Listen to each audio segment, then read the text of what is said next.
নমস্কার, Gyandeep study centre YouTube চ্যানেলে প্রত্যেকে স্বাগত জানিয়ে আজকের আপনাদের সামনে আরও একটি নতুন ভিডিও নিয়ে উপস্থিত।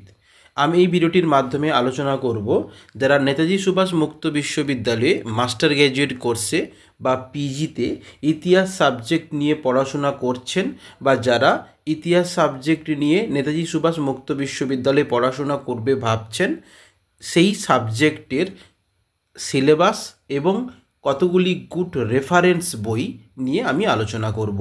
অবশ্যই ভিডিওটি আপনাদের কাছে খুবই গুরুত্বপূর্ণ হতে চলেছে। চ্যানেলটিকে অবশ্যই সাবস্ক্রাইব করবেন, না টেনে সম্পূর্ণ ভিডিও দেখুন, লাইক করুন এবং কমেন্ট করতে ভুলবেন না। আপনারা কি জানতে চান সেটা কমেন্ট করে অবশ্যই জানাবেন। এছাড়া আমাদের ডেসক্রিপশন বক্সে আমাদের কন্ট্যাক্ট নাম্বার দেওয়া থাকবে, আপনারা চাইলে আমাদের কাছ থেকে যে কোনোভাবে হেল্প নিতে পারেন। আপনারা দেখতে পাচ্ছেন যে আপনাদের প্রত্যেকে কলেজ থেকে একটি স্টাডি মেটেরিয়ালস দেওয়া হবে। সেই স্টাডি মেটেরিয়ালসটা ঠিক এরকমই দেখতে। আপনারা দেখতে পাচ্ছেন পিজি হিস্ট্রি ফার্স্ট ইয়ার 1 থেকে 4, অর্থাৎ আপনাদের টোটাল 8টা পেপার, ফার্স্ট ইয়ারে 4টে এবং সেকেন্ড ইয়ারে 4টে পেপার আপনাকে পড়াশোনা করতে হবে পোস্ট গ্র্যাজুয়েট হিস্ট্রি।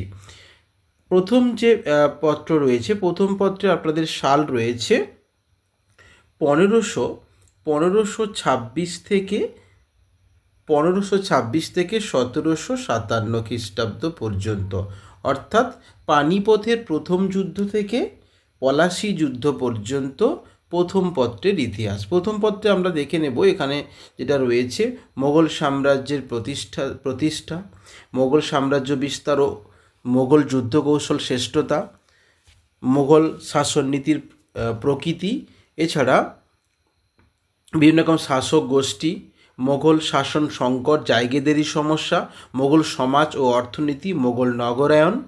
3 নম্বর পর্যায়ে রয়েছে মোগল সাম্রাজ্যের পতন, আঞ্চলিক শক্তির উত্থান, বৈদেশিক আক্রমণ, মোগল যুগের পতনের ইতিহাস রচনা। এবং পর্যায় 4-এ রয়েছে অষ্টাদশ শতকে ইংরেজদের উপস্থিতি ও ভারতের আন্তর্জাতিক অর্থনৈতিক কাঠামো। একক 4 রয়েছে কোম্পানি ও ভারতীয় বণিকরা, এবং একক 15-এ রয়েছে পলাশী যুদ্ধের পটভূমি ও ইঙ্গো ফরাসি দ্বন্দ্ব। এরপরে দ্বিতীয় পত্র যেটা রয়েছে, দ্বিতীয় পত্রের সাল আপনাদের রয়েছে 1757 থেকে 1885, অর্থাৎ পলাশী যুদ্ধ থেকে জাতীয় কংগ্রেসের প্রতিষ্ঠা পর্যন্ত সময়কাল হচ্ছে আপনাদের দ্বিতীয় পত্রের বিষয়। এখানে আমরা দেখতে পাচ্ছি প্রথম যেটা রয়েছে অষ্টাদশ শতকের দ্বিতীয়ার্ধে বিদ্যমান রাজনৈতিক ব্যবস্থা। নাম্বার 2, বাংলায় ব্রিটিশ শক্তির সুদৃঢ়করণ এবং ইস্ট ইন্ডিয়া কোম্পানি সীমান্ত বিস্তার নীতি, 1857 সালে মহাবিদ্রোহ।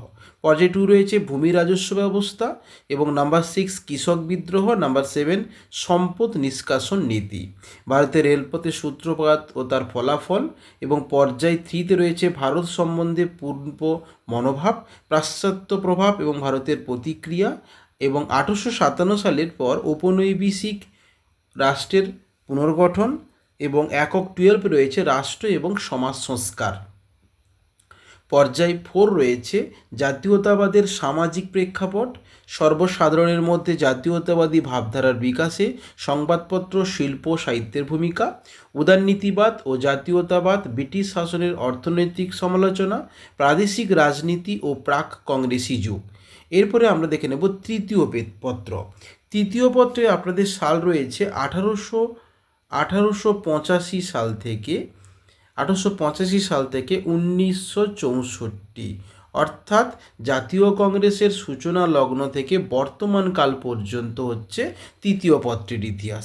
এখানে আমরা দেখতে পাবো ভারতীয় জাতীয়তাবাদ সম্পর্কে, আদি কংগ্রেসের প্রকৃতি, নীতি এবং কার্যকলাপ, এবং সাম্প্রদায়িকতা বৃদ্ধি, ভারতের জাতীয় আন্দোলন ও পরিবর্তনশীল অবস্থা, ভারতীয় অর্থনীতি, সমাজ ও রাজনীতিতে প্রথম বিশ্বযুদ্ধের প্রভাব, ভারতীয় রাজনীতিতে গান্ধীজির প্রবেশ, কংগ্রেস, অহিংস অসহযোগ আন্দোলন এবং আইন অমান্য আন্দোলন, কংগ্রেস ও ভারতীয় ব্যবসায়ী শ্রেণী, এবং পর্যায় 3-তে রয়েছে জাতীয়তাবাদী রাজনীতির বিকাশ, বামপন্থার উত্থান ও নৃপতিশাসিত রাজ্যগুলিতে স্বাধীনতা সংগ্রাম, ভারত ছাড়ো আন্দোলন বা 1942 সালে আগস্ট আন্দোলন, এছাড়া ভারতের স্বাধীনতা ও দেশভাগের দিক, এই সম্পর্কিত আলোচনা রয়েছে। এবং আমরা পর্যায় 4-এ দেখতে পাবো 1947 সালে ভারতের স্বাধীনতার লাভ এবং ভারত ভাগ সম্পর্কে আলোচনা, জওহরলাল নেহরু নেতৃত্বে ভারতবর্ষ, স্বাধীন ভারতে অর্থনীতি ও সামাজিক ন্যায় বিচার, বিশ্ব রাজনীতিতে ভারত 1947 থেকে 1964 পর্যন্ত। এরপরে চতুর্থ পেপার বা ফোর্থ পেপারে যে ইতিহাসটা আমাদের পড়তে হবে, এর সাল রয়েছে একেবারে ইতিহাস তত্ত্ব, যেটাকে বলা হয় হিস্ট্রিওগ্রাফি বা ইতিহাস তত্ত্ব। সেখানে রয়েছে ইতিহাস সংজ্ঞা ও পরিধি, ইতিহাস রচনায় বিভিন্ন পর্যায়, ইতিহাস রচনাতে বার্লিন বিপ্লবের অবদান, ইতিহাস রচনা ও প্রগতির ধারণা। এছাড়া মার্কস ও আর্থসামাজিক ইতিহাসের উদ্ভব, মরিস ডব ও পুঁজিবাদের উত্থান, সামাজিক ইতিহাসের কাঠামো ও মনস্তত্ত্ব, ইংল্যান্ডের সামাজিক ইতিহাসে মার্ক্সীয় ঐতিহাসিক ক্রিস্টোফার হিল। এছাড়া এরিক হবসন এবং ইপি থমসন নিম্নবর্গীয় ইতিহাস, যেটা নিম্নবর্গীয় ইতিহাস তত্ত্বের জনক হচ্ছেন রণজিৎ গুহ। এছাড়া 1900 শতকে ভারতে ইতিহাস চেতনার প্রথম প্রকাশ, অতীতের সঙ্গে বোঝাপড়া, জাতীয়তাবাদ ও ভারতের ইতিহাস রচনা এবং ঐতিহাসিক বিতর্ক। এরপরে আমরা আলোচনা করব এই ইতিহাসের ফার্স্ট ইয়ারের 1 থেকে 4টি যে পেপার রয়েছে তার কতগুলি ভালো রেফারেন্স বই। আপনারা কলেজ থেকে বই পাবেন, তারপরেও আপনারা যদি বেশি ভালো করে স্টাডি করতে চান, নোটস তৈরি করতে চান, তাহলে আমি কতগুলি ইম্পর্টেন্ট ভালো রেফারেন্সের বইগুলো বলে দিচ্ছি। তার আগে একটি গুরুত্বপূর্ণ ঘোষণা, আমাদের এই জ্ঞানদীপ স্টাডি সেন্টারের পক্ষ থেকে ইতিহাস সাবজেক্টে অফলাইন এবং অনলাইনের সমস্ত কোচিং দেওয়া হয়। এছাড়া উন্নত মানের কম্পিউটার টাইপ নোটস, অ্যাসাইনমেন্ট, সাজেশনও আমরা প্রোভাইড করে থাকি। ডিসক্রিপশান বক্সে আমাদের কন্ট্যাক্ট নাম্বার দেওয়া থাকবে। এছাড়া আমাদের হোয়াটসঅ্যাপ গ্রুপ, ফেসবুক গ্রুপ এবং ইনস্টাগ্রাম গ্রুপ এবং টেলিগ্রাম গ্রুপের লিঙ্ক দেওয়া থাকবে। আপনারা চাইলে সেখানে কিন্তু লিঙ্কে ক্লিক করে জয়েন করতে পারেন, আপনাদের যা যাবতীয় জিজ্ঞাসা সেখানে করতে পারেন। আমরা দেখে নেব যে গুরুত্বপূর্ণ ফার্স্ট পেপারের বা সেকেন্ড পেপারে বা থার্ড পেপার ফোর্থ পেপারে গুরুত্বপূর্ণ রেফারেন্স বই। এখানে আপনারা দেখতে পাচ্ছেন ফার্স্ট পেপারে যে গুরুত্বপূর্ণ রেফারেন্স বইগুলো দেয়া রয়েছে। প্রথম পত্রের মুঘল সাম্রাজ্যের উত্থান পতনের ইতিহাস, প্রথম খণ্ড ও দ্বিতীয় খণ্ড রয়েছে অনিরুদ্ধ রায়ের একটি গুরুত্বপূর্ণ বই, গুরুত্বপূর্ণ কালেকশন। এবং আপনারা পড়তে পারেন ভারতের ইতিহাস, জীবন মুখোপাধ্যায়ের লেখা, খুব স্বনামধন্য লেখক জীবন মুখোপাধ্যায়। এছাড়া মোগল সাম্রাজ্য থেকে ব্রিটিশ রাজ 1556 থেকে 1818, এটা লেখক হচ্ছে সুবোধ কুমার মুখোপাধ্যায়। এই বইগুলো আপনারা কিন্তু প্রথম পত্রের জন্য ব্যবহার করতে পারেন এবং দ্বিতীয় পত্র সেকেন্ড পেপারের জন্য আপনারা ব্যবহার করতে পারেন জীবন মুখোপাধ্যায়ের লেখা ভারতের ইতিহাস, জীবন মুখোপাধ্যায় লেখা ভারতের ইতিহাস। এছাড়া পলাশি থেকে পার্টিশন, তারপর ভারতের ইতিহাস, লেখক হচ্ছে শেখর বন্দ্যোপাধ্যায়। এই বইটা আপনারা ব্যবহার করতে পারেন, খুবই গুরুত্বপূর্ণ বই। এছাড়া আধুনিক ভারতের 150 বছর 1707 থেকে 1857, সমর কুমার মল্লিক। এছাড়া আধুনিক ভারত পলাশি থেকে নেহেরু 1757 থেকে 1964, সুবোধ কুমার মুখোপাধ্যায়ের গুরুত্বপূর্ণ বই, এটা আপনারা ব্যবহার করতে পারেন। এছাড়া আরেকটি গুরুত্বপূর্ণ বই রয়েছে, সেটা হয়েছে আধুনিক ভারতের ইতিহাস 1707 থেকে 1964, সিদ্ধার্থ গুহ রায় ও সুরঞ্জন চট্টোপাধ্যায়, প্রোগ্রেসিভ পাবলিশার্স। এই বইটাও কিন্তু খুবই গুরুত্বপূর্ণ সেকেন্ড পেপারের জন্য। এছাড়া ভারতের ইতিহাস মোগল যুগ থেকে আধুনিক যুগ, এটা হচ্ছে তেসলিম চৌধুরী, গুরুত্বপূর্ণ। তো এই ছিল সেকেন্ড পেপারের গুরুত্বপূর্ণ রেফারেন্স বই। এবার আমরা দেখে নেব থার্ড পেপারের জন্য গুরুত্বপূর্ণ কতগুলি গুড রেফারেন্স বই। সেটা হচ্ছে আধুনিক ভারত 1885 থেকে 1947, সুমিত সরকারের গুরুত্বপূর্ণ বই। এছাড়া আপনারা ব্যবহার করতে পারেন আধুনিক ভারত, যেটা লেখক হচ্ছে জীবন মুখোপাধ্যায়।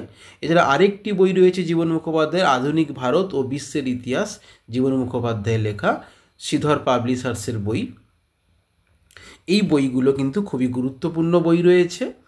এবার আমরা দেখে নেব ফোর্থ পেপার ইতিহাস তত্ত্বের যে বইটা রয়েছে, সেই ইতিহাস তত্ত্বে ফোর্থ পেপারের জন্য গুরুত্বপূর্ণ বা ভালো রেফারেন্স বই, সেটা হচ্ছে কি ইতিহাস ও ঐতিহাসিক লেখক অমলেশ ত্রিপাঠীর গুরুত্বপূর্ণ বই। এছাড়া আরেকটি বই রয়েছে, সেটা হচ্ছে ভারতের ইতিহাস ও ঐতিহাসিক প্রাচীন মধ্য ও আধুনিক যুগ, লেখক হচ্ছে সুবোধ কুমার মুখোপাধ্যায়, গুরুত্বপূর্ণ বই রয়েছে। এছাড়া আরেকটি গুরুত্বপূর্ণ বই রয়েছে ফোর্থ পেপারের জন্য, পশ্চিমের ইতিহাস ও ঐতিহাসিক গ্রিক রোমান ইতিহাস চর্চা থেকে উত্তর আধুনিক চিন্তাভাবনা, লেখক সুবোধ কুমার মুখোপাধ্যায়। দামটা কিন্তু তখনকার দিনের দাম, কিন্তু এখনও দামটা বাড়তে পারে। তো সুবোধ কুমার মল্লিকের লেখায় এই পেপারটা কিন্তু ফোর্থ পেপারের জন্য আমরা ব্যবহার করতে পারি এই বইটা। তো এই ছিল যারা ইতিহাস সাবজেক্ট নিয়ে নেতাজি সুভাষ মুক্ত বিশ্ববিদ্যালয়ে পড়াশোনা করছেন বা করবেন ভাবছেন, তাদের সিলেবাস 1 থেকে 4 পর্যন্ত সিলেবাস এবং কতগুলি গুরুত্বপূর্ণ ভালো রেফারেন্স বই সম্পর্কে আমরা আলোচনা করলাম। আর আপনাদের যা যা যাবতীয় জিজ্ঞাসা আমাদের কন্ট্যাক্ট নাম্বার দেওয়া থাকবে, সেখানে ফোন করে আপনারা কন্ট্যাক্ট করতে পারেন। এছাড়া আমাদের বিভিন্ন গ্রুপের লিঙ্ক দেওয়া থাকবে এই ভিডিও ডেসক্রিপশন বক্সে, আপনারা চাইলে কিন্তু সেই লিঙ্কে ক্লিক করে গ্রুপে অ্যাড হয়ে আপনারা কিন্তু জিজ্ঞাসা করতে পারেন। এছাড়া আমাদের জ্ঞানদীপ স্টাডি সেন্টারের পক্ষ থেকে নোট সাজেশন নিয়েও পড়াশোনা শুরু করতে পারেন। ভালো থাকবেন, সুস্থ থাকবেন, ধন্যবাদ।